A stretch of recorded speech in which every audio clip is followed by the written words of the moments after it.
Hello everybody, my name is James Kendall. I've been living in Vietnam for 5 years now. Sorry it's raining today. It's not really perfect weather, but do what we can. Anyway, yeah, so I want to talk about my story first. So we started Keep Hanoi Clean a little more than 2 years ago. So yeah, this is the first picture that went viral. This is like the first cleanup event, the first day really. Well, not the first day. It was maybe the second day. So yeah, I got down into this water and I was cleaning it out. I was tired of complaining. Is basically, you know, I wanted to do something good for the environment here. I knew that, you know, the environment was really polluted, and I was just, you know, I would complain sometimes about it, and I thought, you know, like, if you're not doing something to try to solve the problem, you shouldn't complain so much. So yeah, this is where it all started. There was this water here was completely filled with trash. You could not even see the water before we started cleaning. Somebody took my picture, and it went viral. Like maybe 20,000 people like shared it or something, or whatever. It was like a lot of people shared it. So yeah, I was really lucky, I think, in the beginning to have so much notoriety, and you know, a lot of attention was brought to the topic after my picture was everywhere in the news and everything. Yeah, it was a good start. It was a really good start, and I'm lucky to have that kind of instant fame, I guess, from the action that we did. So yeah, this is the first team that we had. Let's see, there's me in the middle. The people around. So these are some government workers right here. Some government workers that were called after they saw me. This guy stopped and said, "Hey, do you need some help? I can call the government. They'll come and help." So yeah, it was good. These two people were just friends of mine I had talked to on Facebook about the event. And then these two people, these three girls here with the black shirts, they were people, friends of Amy, actually. She was my friend back then, talking about cleaning up. This guy right here in the red shirt, he just stopped. He just saw what we were doing and stopped and said, "Hey, I want to be part of this," you know.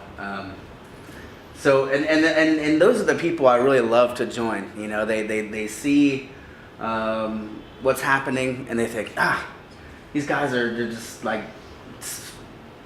cleaning up without any kind of payment, just volunteer, and you know, the city needs it, so I'm gonna join. So yeah, he joined first time. Really great guy. So yeah, this was the very first cleanup location as well. And then if you go to the next picture, you can see I met the mayor soon after that first cleanup. His name's Duk Tum. Really great guy. He heard about the story because in the beginning, the local government in that area were really embarrassed about the situation. So they were like, "Hey, you can't clean up here. You just can't do it." So, you know, I agreed to it. I said, "Okay, you know, if I'm not allowed to clean up, that's fine. You know, like, I can maybe go somewhere else and do it somewhere else." So, you know, the team and I accepted it, but Mr. Duk Tum contacted us and he said, "Hey, I want to meet you guys." So he came to my apartment. This was my apartment 2.5 years ago. And so he came to my apartment and he said, "Hey, I'm sorry about the misunderstanding. The people in the ward and the district didn't really understand what your purpose was by cleaning up. So he said, hey, the city really appreciates what you did, and we want to fully support you." So he told us that we don't ever have to ask permission to clean up anywhere. We can just clean anywhere we want in the city, and not ask for permission, which is, I mean, it's a really great thing to be given from the city. But he did tell us, hey, if you've got a huge trash pile and you can't manage it yourself, just let us know about at least a week in advance so we can prepare our equipment and our materials to help you out and to remove it. Since that day, I've noticed that they've planted so many trees in Hanoi. Even before that, they were planting, but it seems like, after the whole kickstart of Keep Hanoi Clean, at least I've noticed more trees being planted all around the city. Somebody just recently told me that in the past 2 years, they've planted approximately 400,000 trees in Hanoi.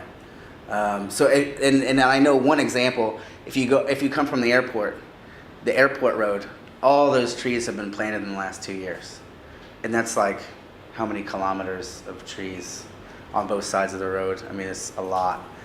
I really admire this guy. He's doing a lot for this city. As far as I think he's organizing some water treatment facility and a lot of projects to make the city greener and healthier, better for everybody. So he's like one of my heroes in the city. Really great guy. So yeah, this is right after I met the mayor, and like everybody was like, "Hey, I want to join. Hey, everybody, like let's do something." So I made like a call out to the volunteers on the page. Our numbers on the page went from like a couple hundred to a couple thousand within like a week. So yeah, I made a call out to the volunteers like, hey, let's meet up in the park. The problem is in the beginning, I had no idea how to run a volunteer group, I've never done this before. But I just wanted to change. I wanted to help improve the city. And I had good intentions. So I invited everybody here, and I tried to organize them into groups and put them into different districts, different groups in their districts. But I didn't have like a really set system and like a long-term plan. It just started. Long-term plans kind of take a long time to develop. Everybody was asking me about the long-term plan, and I said, I'm sorry, I don't have a long-term plan. I just wanted to do something good for the city. And they were all excited. They all wanted to help. We had, I think, about maybe 500 or so volunteers in the beginning that signed up to help to be part of the team. But I feel like, in a way, I kind of failed because I didn't really have a way to manage them, Because I've never done this before. I've never been a leader before. I've never managed any group of people, especially volunteers, before. So I was very new to this, and I think a lot of them realized that and just kind of stopped, But we kept going. So yeah, that's pretty much the story, how it started, and then we just, ever since then, we grew. We've been slowly growing. Over the past 2 years, we've had approximately 2,000 people join the volunteer events to help clean up. We've cleaned up in more than 50 locations in northern Vietnam, and even a couple in Central, and one in Ho Chi Minh City. One time in Ho Chi Minh City. One of our biggest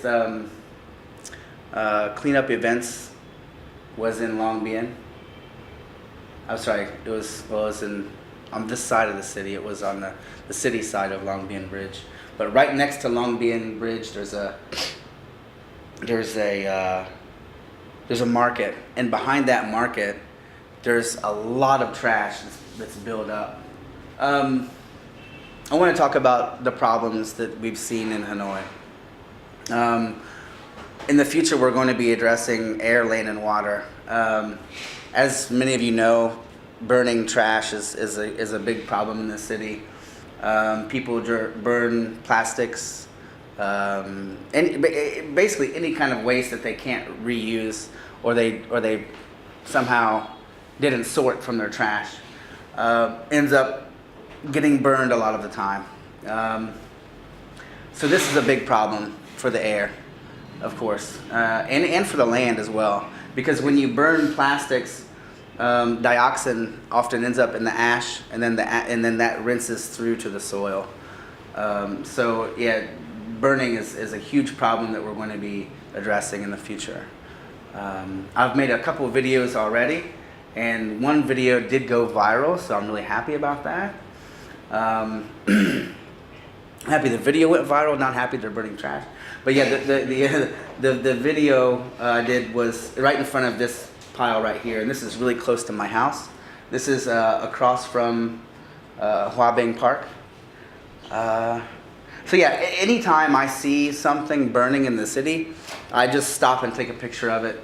Or if there's somebody around, if the fire's small enough and I see there's some dirt around, I'll actually take the dirt and just sprinkle it all over the fire and try to put it out.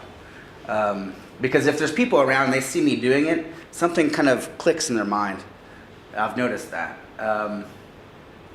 So yeah, this is one big problem. This is the area next to Long Bien Bridge. This is what we cleaned up last November. So yeah, this is like a river that runs through, and then this river runs to like the Red River. It's like over here. So this is a big problem. This is one of the biggest problems in the city. This area right here, because it's affecting the air, land, and water. This whole area. So that this housing area here is where a lot of the people that work in the market, they're living here like migrant workers. They just they live here kind of temporarily and just don't really. Maybe they think they're just here for a short time and they don't really need to worry about the environment here because they're not going to be here forever. So yeah. This is this is going to be one of our big focuses in the future. We're going to try to change this area and make some big improvements for the people living there. This is another problem. What's going on here is further down the river, a lot of people are living near the river and they don't have access to waste removal, just like in Long Bien. So a lot of them are throwing their household waste in maybe near the river, and then it just sweeps in through the river. But a lot of people that live in kind of confined areas that don't have access to the main road, a lot of their trash ends up either getting burned or in the river, and that's the case. This is the case here.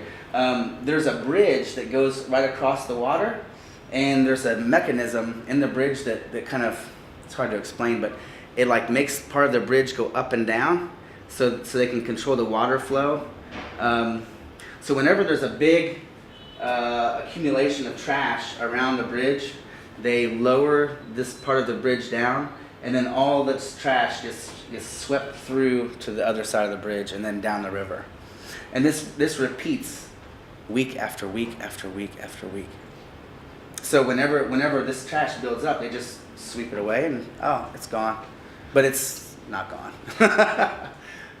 So yeah, this is a huge problem. We also want to try to find places like this.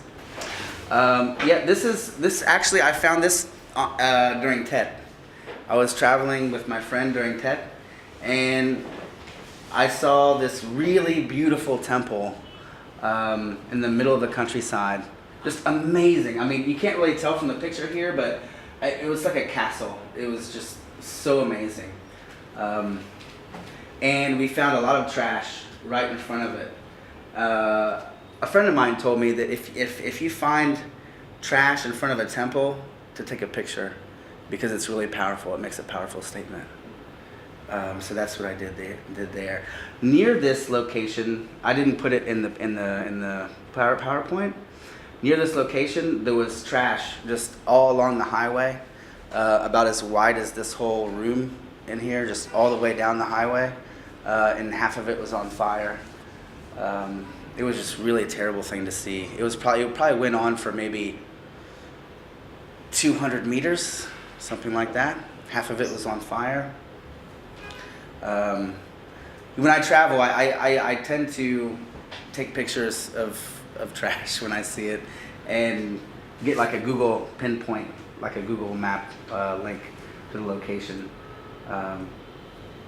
So anyway, yeah. This is another problem. We have people that go camping and they bring a lot of stuff with them. Picnic, oh, let's have a picnic, bring a bunch of stuff, and then they just leave everything there when it's finished.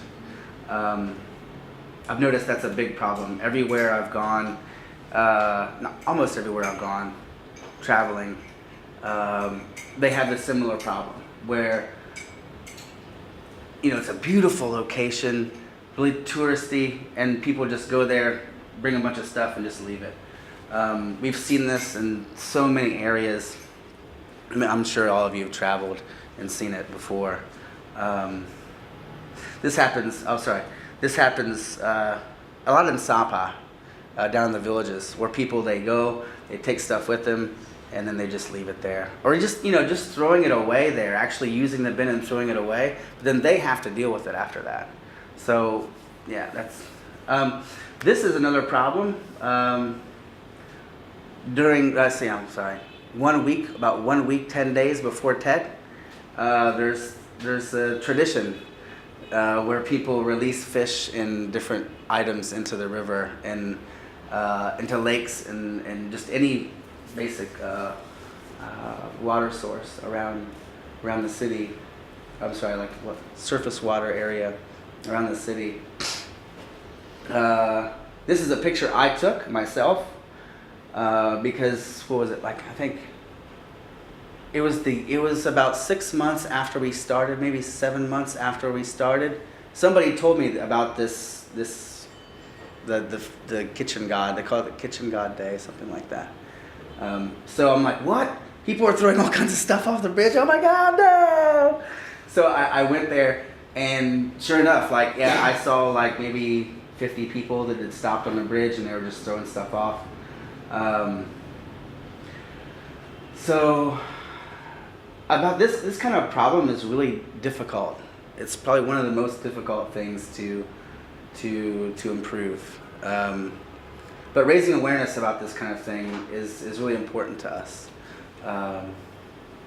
Because I mean, it's not like people are just throwing stuff because they don't want it in their house. They're throwing it because it's what they're supposed to do. You know what I mean? But they're not doing it in a way that is respectful to the environment. Some people they'll dump their stuff in the water and then they just tie the bags to the bridge so somebody can collect the bag later, and that's what we try to raise awareness about. Yeah, I think there's one more. Yeah, so this is right below the bridge. Where people are throwing stuff before Tet, and we collected a lot of this stuff out of the water and put it up here, piled it up, and then took it out. This is another one from Long Bien. So you can see this water source here, and they do burn stuff. I think maybe something over here was burned or something, but yeah, they do burn a lot there, which is extremely bad for the soil and the water. And then when the water level rises, all that trash goes up and out into the Red River.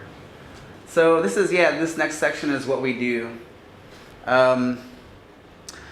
A lot of times, you know, our basic activity is to organize cleanup events around the city where we feel it's needed. I mean, the thing is, right now, I mean, people in my team and I go around the city just casually, you know, to work or whatever. They say, hey, oh, I found this big pile of trash or something, you know, like, so we're always looking out for areas we want to clean up.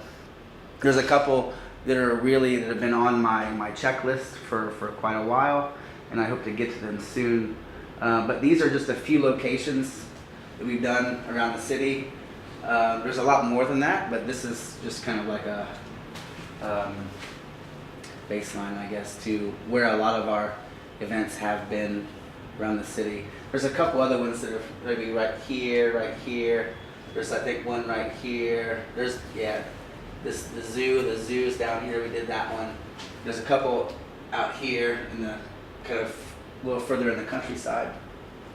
outside the city limits. Yeah, so yeah, this is what we do. I mean, part of what we do is have fun, you know. I always try to tell the volunteers, like, please have fun, you know. We're not here just to do serious work, you know. Have fun. So yeah, I like to like goof off a little bit. I'm here like laying down with the thing.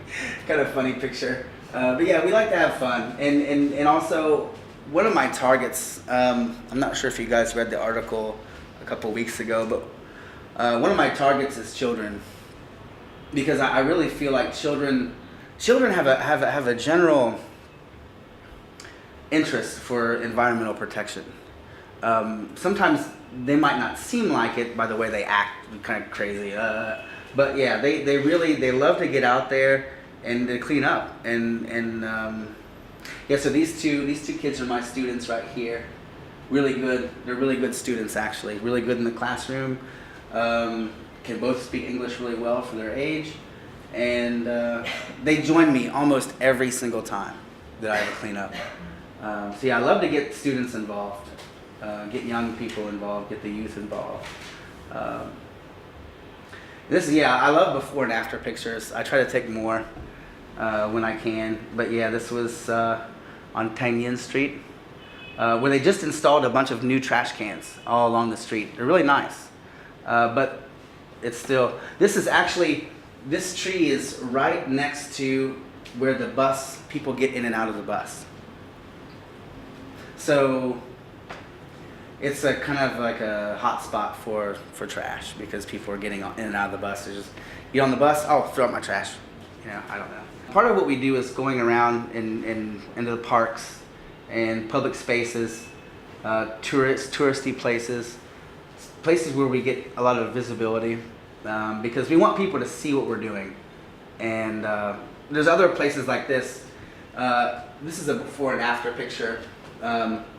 Places like this where the trash is just piled up, and it's a huge eyesore, and it's actually extremely dangerous, because some of these places, they're like breeding grounds for like snakes and different things like that.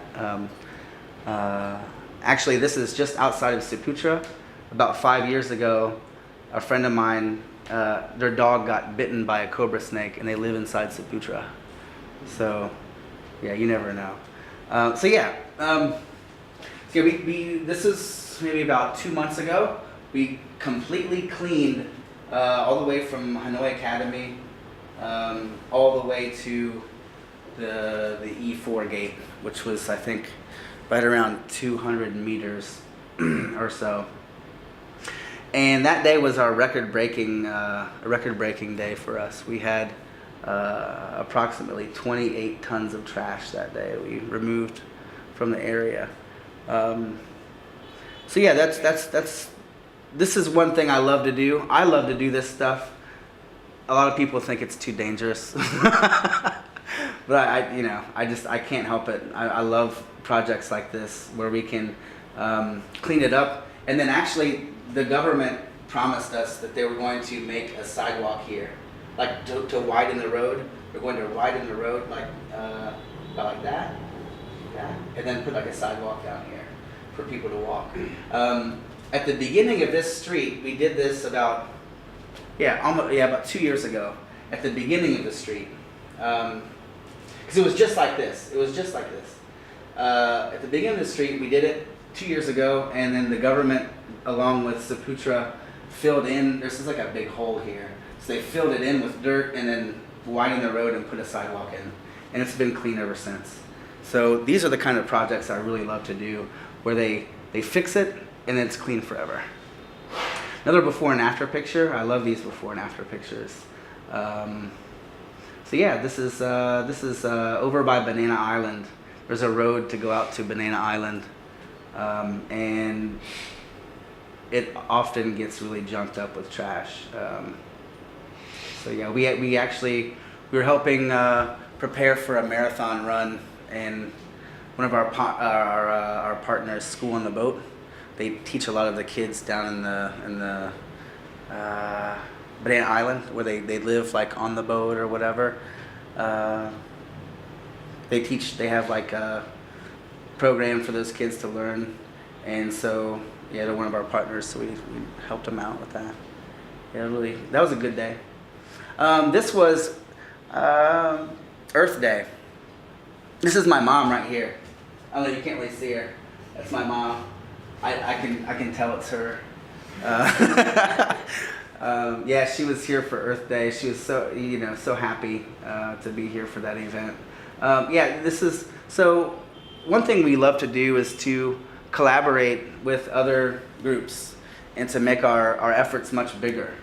As you can see in the picture, there's quite a lot of people. I don't think you can see everybody. We had about 200 or so people join that day. This was in Hoan Kim Lake. But yeah, we love to join up with other organizations and other volunteer groups to make a bigger impact. And this is this is me the first day I went up to protect the bridge here, to protect the water. Protect the Red River. This police officer stopped and actually helped me. So this is another thing we do is we love to work with the government. We have a lot of government support, and they love what we do. It helps them, it helps everybody, so they appreciate what we do, and we also appreciate their support. So yeah, we've got a lot of friends that support us in the government, which is really great to have. This is just another picture of the big cleanup on Win Wong Ton Street outside Siputra. Yeah, we had I think like 120 people join that day. So yeah, another thing we love to do for the volunteers. One of the things I always think about is what can I do for the volunteers to make them happier, to make them want to keep joining. So we often look for sponsors for food. We always try to have drinks for them, make sure they're not thirsty or too hot. So yeah, we often try to connect with the volunteers on a personal level, make friends like a family. So yeah. Yeah, and this is just another picture from the bridge. This is from this year. The picture before was from the year before, but this is from this year. We had a much better plan this year, but it's really difficult to get people to join us on that day because it's like in the preparations for Tet, like everybody's preparing for Tet, so they're like, oh, I'm sorry, I already left Hanoi, or something like that. So we didn't have many people join us that day, but we got a lot of trash. I believe we estimated for that day it was over 100 kilograms of trash. And the thing is about plastic, it doesn't weigh that much, So to collect 100 kilograms of plastic bags, that's a lot actually. Yeah, and yeah, these little, oh sorry, can you go back? These little signs here were designed by Erin. We love her artwork. So yeah, we try to also create art that inspires people, that makes them think. So art is also, I think, a very important aspect of what we do. Yeah, and so yeah, just again, this is the team from Long Bien. We had, this is I think about 100 people in this picture. We collected 14 tons of trash from Long Bien that weekend in about 8 hours, 2 mornings. For some reason in the morning it's just better. I don't know. Mornings are good. This is from Banana Island. We didn't really have many volunteers that day, but we collected a lot of trash. It was, I think it filled up 3 trucks, something like that. So yeah. And then this is the last thing that, I think this is the last one. Another thing we do is we try to educate children. We were in Sapa for this picture right here. we had a big event in Sapa. We taught the kids about what can be reused, what can be recycled, what cannot, what's dangerous, how to properly wash your hands. There was a lot of really fun activities for them that day too. How to sort trash. We had some games about that. And then after the event, we were gonna go take all the kids out. Wait, we did we? I'm trying to think. Did we take them out? I think it was raining. And like some of them wanted to go, so we took the ones that wanted to go. But I think it was just maybe a group of like maybe 100 or so. But there was a lot of kids that day. So yeah, we had songs. We had a couple songs for them to sing, and then we had it was really fun. I really liked that adventure we had to Sapa. So I wanted to briefly talk about what you can do to keep Hanoi clean. There's a lot of things, a lot of small things that we can do to keep Hanoi clean. And one of the big ones is to just stop using single-use items. Everywhere you go, you can find something. It seems like you can always find something that's single-use. So straws, plastic cutlery, plastic bottles, all that stuff. I mean, or if you have something that's single use, try to use it as many times as you can before you throw it away. I'm kind of like that. Like I'll take, if I go somewhere and I have to use a plastic spoon or something, I'll just take it with me and I'll keep it. So yeah, try not to use any single use items. Another one is choices. Like everybody always has choices, and your choices determine if it's going to be harmful to the environment or helpful to the environment. So I always just try to think about my choices before I make them, and that helps me. And then just join us, like if you want to help, if you want to help, just join one of our cleanup events. We've got a lot of great people in our team. I've met some of the most fantastic people ever in my life through Keep Hanoi Clean. So we have a lot of fun and we do a lot of good things for the city, and it makes me happy. So I know it makes a lot of other people happy too. So I guess that's it.